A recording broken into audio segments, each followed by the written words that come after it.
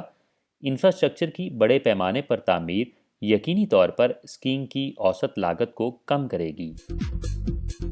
جنوبی چین میں نہ صرف بڑی تعداد میں indoor ski centres, skating rinks, ice hockey اور کرلنگ کے میدان ہیں، بلکہ وی آر پر مبنی ذہانت اور برف کے ساز و سامان جیسے اسکی سیمولیٹرز اور نقلی آئس ہاکی ٹریننگ رنگز والے شاپنگ مالز بھی ہیں۔ ان آلات کی پیداوار اور پروسیسنگ معیشت کی ترقی کا باعث بنی ہے۔ پاکستان آئس اور سنو کی معیشت سے متعلق صنعتی ماڈل سے سیکھ سکتا ہے۔ بین الاقوامی بانس اور بید آرگنائزیشن کے 48ویں رکن کے طور پر میزبان پاکستان کا چند روز قبل بیجنگ میں ان بار کے صدر دفتر میں پرچم کشائی کی ایک شاندار تقریب میں استقبال کیا گیا۔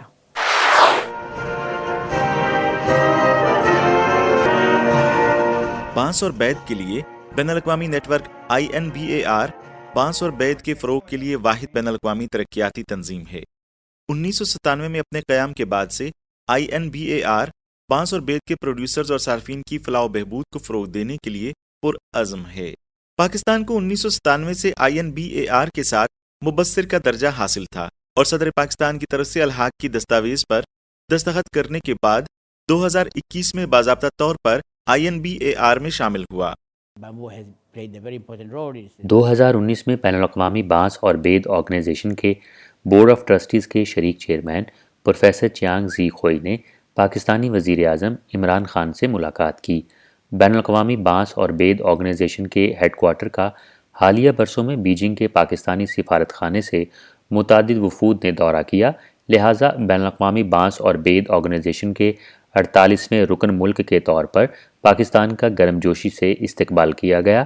بین الاقوامی بانس اور بید آرگنائزیشن پاکستان کو بانس کے شعبے کی ترقی میں مدد کرنے کے لیے تیار ہے۔ پاکستان بانس کے وسائل سے مالا مال ہے اور اعلیٰ معیار کے بانس سے مستفید ہوتا ہے، جو متحدہ عرب امارات، افغانستان اور ایران میں بڑے پیمانے پر مقبول ہے۔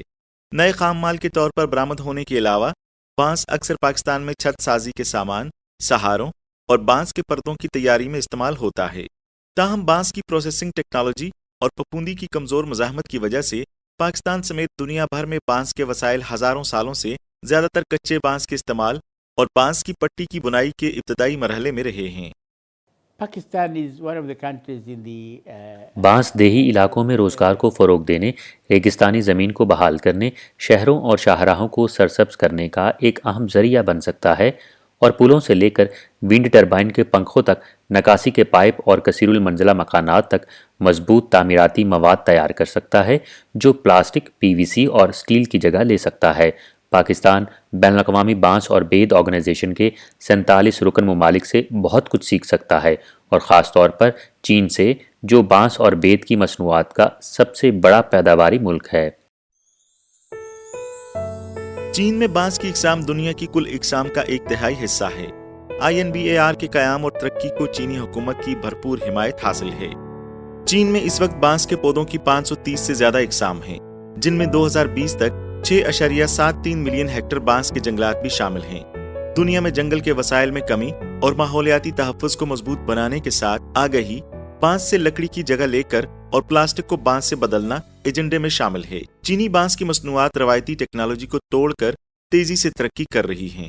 یہ حالیہ برسوں میں تیار کی گئی ایک نئی ٹیکنالوجی ہے جس میں بنیادی طور پر بانس کو زیر زمین پائپ کوریڈور بنانے کے لیے استعمال کیا جاتا ہے، جسے بیلٹ اینڈ روڈ منصوبے کے تحت بنیادی ڈھانچے کی تعمیر کے منصوبوں کے لیے استعمال کیا جا سکتا ہے۔ یہ درپیش عالمی چیلنج کا فطری حل ہے۔ یہ سیمنٹ، سٹیل، PVC کو بانس سے بدل دیتا ہے۔ عام طور پر پائپ کوریڈورز کی سروس کی زندگی تقریباً 50 سال ہوتی ہے، لیکن لیبارٹری ٹیسٹ کے مطابق بانس کے پائپ کی راہداری 90 سال تک چل سکتی ہے۔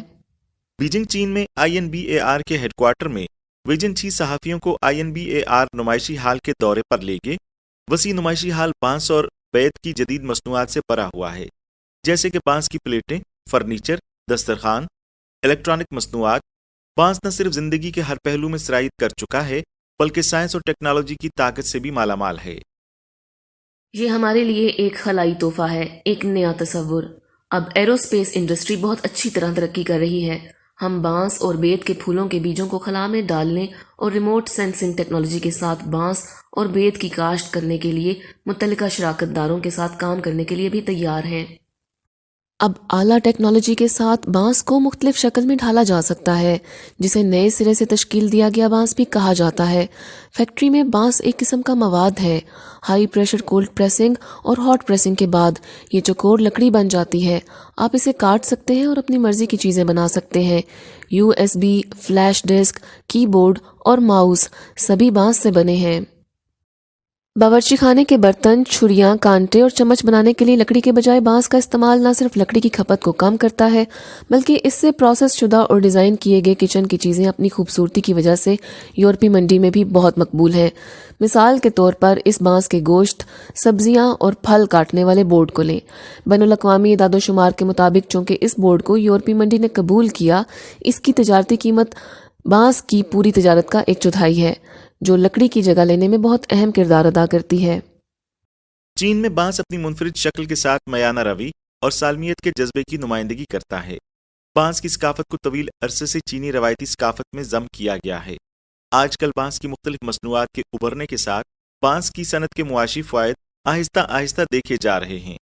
بانس کی صنعت کی ترقی کو تیز کرنے کے بارے میں National Forestry and Grassland Administration کی طرف سے جاری کردہ ایک دستاویز کے مطابق چین کی بانس کی صنعت کی کل پیداوار کی قیمت 2025 تک 700 بلین یوان سے تجاوز کر جائے گی اور 2035 تک یہ 1 ٹریلین یوان سے تجاوز کر جائے گی۔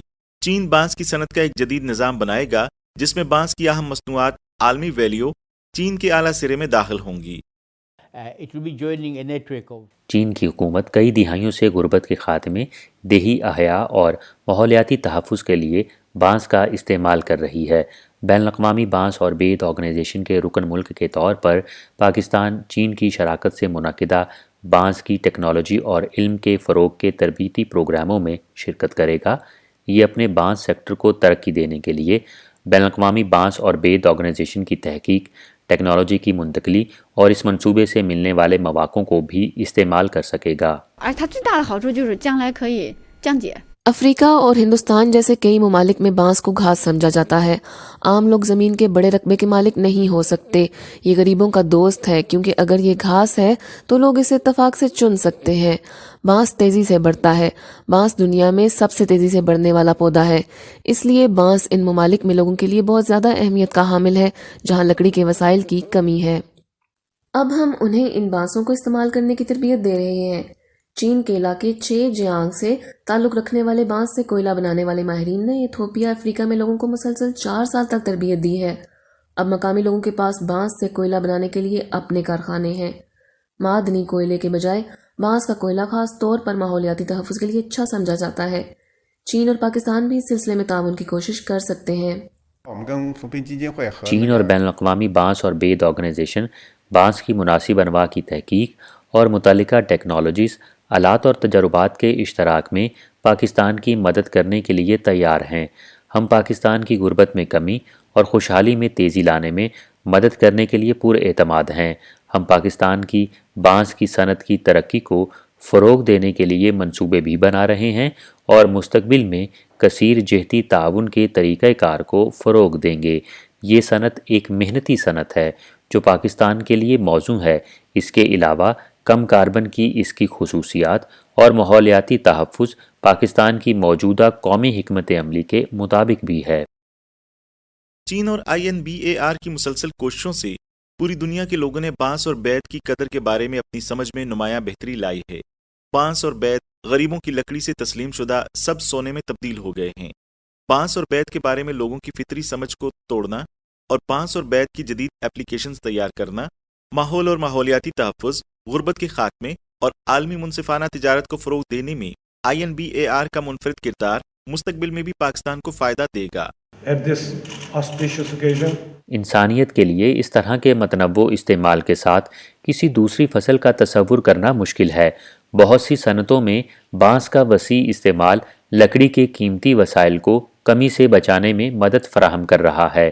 ہمیں امید ہے کہ 10 بلین ٹری سونامی منصوبے کے ایک حصے کے طور پر بانس اور بید پاکستان کی پائیدار ترقی کے لیے کلیدی کردار ادا کر سکتے ہیں۔ کہ Pakistan will be able to ہم سمجھتے ہیں کہ بین الاقوامی بانس اور بید آرگنائزیشن میں پاکستان کی شمولیت پاکستان اور تنظیم دونوں کے لیے ایک سنگ میل ہے۔ بانس پاکستان میں اگتا ہے اور پہلے سے ہی چھت سازی کے سامان، سہاروں، عارضی رہائش گاہوں اور گھریلو اشیاء جیسے ٹوکریاں اور چٹائیاں بنانے کے لیے استعمال ہوتا ہے۔ تاہم یہ شعبہ بہت بڑا ہو سکتا ہے۔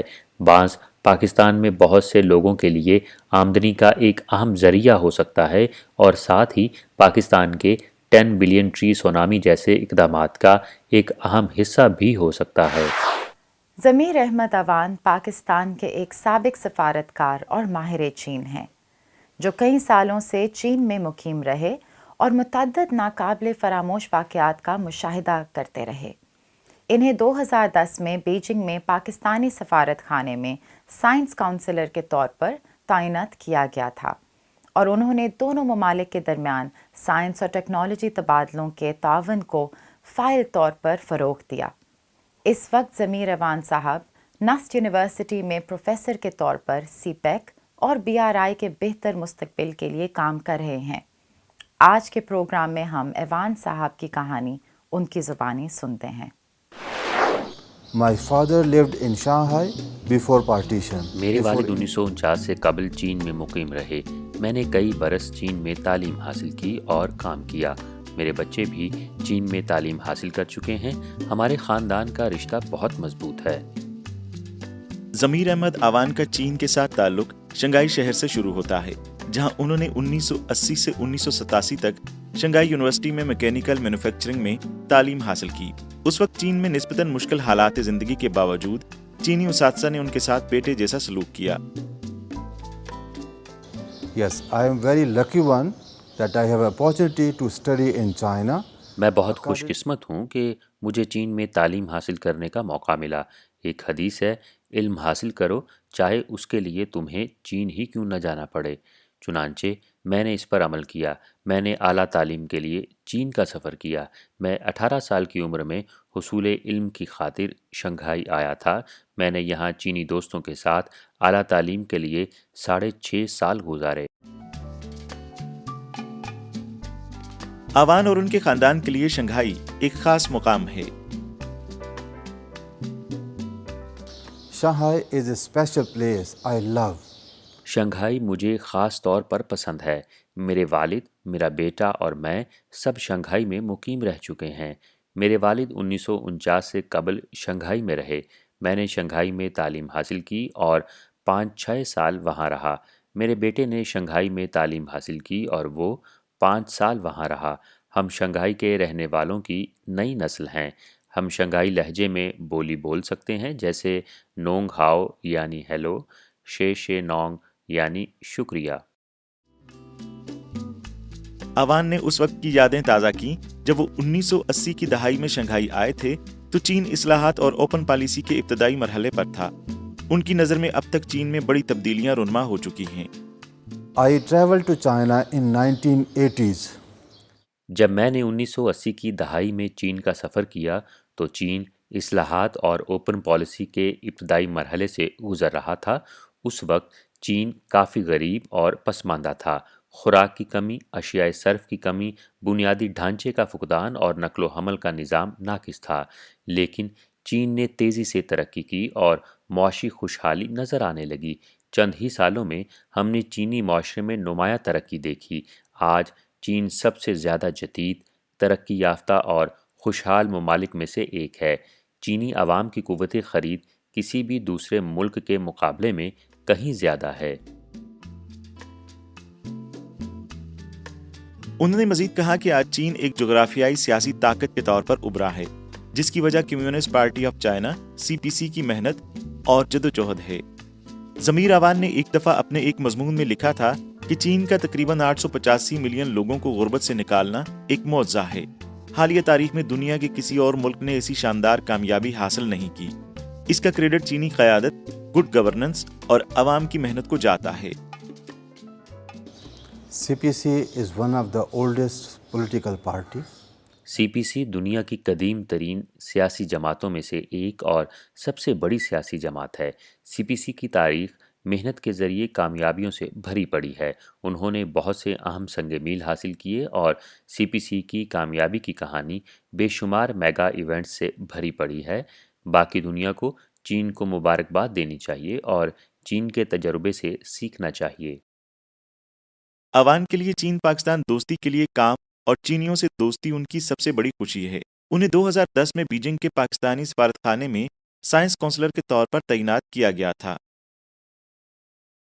I was appointed as a science counselor in بطور سائنس کونسلر اپنے دور میں نے سائنس اور ٹیکنالوجی کے 17 پروٹوکولز پر دستخط کیے اور پاکستان کے سائنس اور ٹیکنالوجی کے اداروں اور چینی ہم پلہ تحقیقی اداروں کے درمیان 200 MOUs پر دستخط کرانے میں مدد کی۔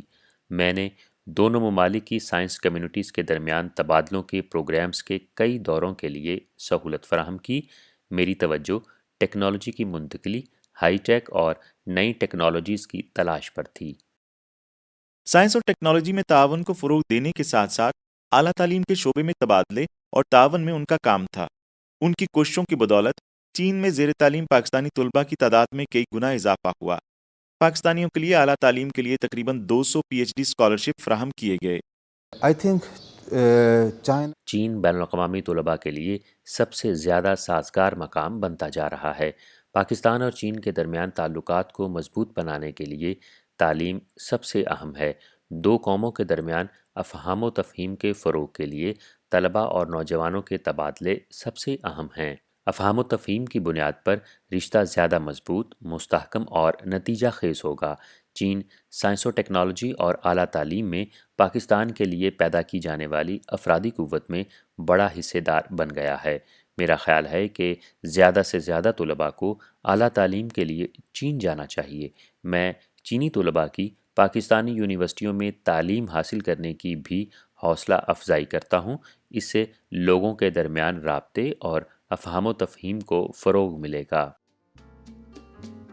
ان کی نظر میں چین اور پاکستان ہمسائے، دوست اور برادر ملک سے کہیں آگے ہیں۔ آوان نے کہا کہ چینی دوست ممالک کے لیے اچھے ممالک اور اسٹریٹجک پارٹنرز جیسی اصطلاحات استعمال کرتے ہیں، لیکن پاکستان کے لیے چینی لوگ ایک انوکھی اصطلاح استعمال کرتے ہیں جو کبھی استعمال نہیں ہوئی اور نہ ہی کسی دوسرے ملک کے لیے استعمال کی جائے گی۔ In fact, China and Pakistan جیسا کہ چینی صدر شی جن پنگ نے زور دیا ہے کہ ہم دو قومیں ہیں جن کی تقدیر مشترکہ ہے۔ ہم اپنی قسمت شیئر کرتے ہیں، جس کا مطلب ہے کہ ہم ہر مشکل میں ایک دوسرے کا ساتھ دیتے ہیں، اور تاریخ گواہ ہے کہ جب بھی پاکستان مشکل میں پڑا، چین واحد ملک تھا جو پاکستان کے ساتھ کھڑا رہا۔ 2005 کا زلزلہ، 2010 کا سیلاب یا 2020 کی کووڈ-19 کی وبا، ہر مشکل وقت میں چین ہمیشہ پاکستان کی مدد کرتا رہا اور پاکستان کو بچاتا رہا۔ ان کے علاوہ سفارتی اور سیاسی معاملات میں بھی چین نے پاکستان کی مدد کی۔ آج کا کوریڈور ریکارڈر یہیں تک۔ دیکھنے کے لیے شکریہ۔ ملتے ہیں اگلی بار۔